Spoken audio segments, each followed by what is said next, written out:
अस्सलाम वालेकुम दोस्तों अज असीं आए हैं बसरूर तो पिछे दरबार शरीफ से आए हैं बाबा जी ज़ारे शाह वली।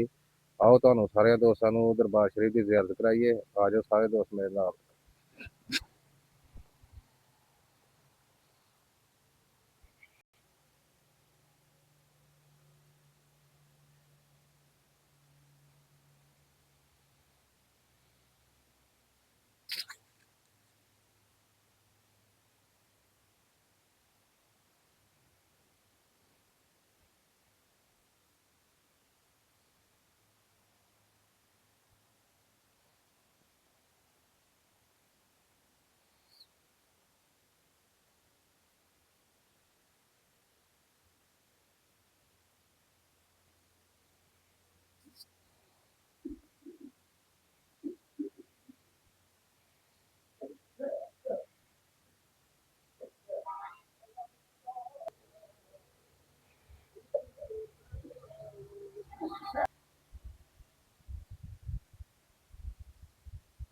ठीक है दोस्तों, सब दोस्तों की गुजारिश है चैनल को ज़्यादा से ज़्यादा सब्सक्राइब करो, लाइक करो, शेयर करो ताकि मेरे आने वाली वीडियो तुहाडे तक पहुँच सके। ठीक है दोस्तों, सब दोस्तों को मेरे वालों अस्सलाम वालेकुम।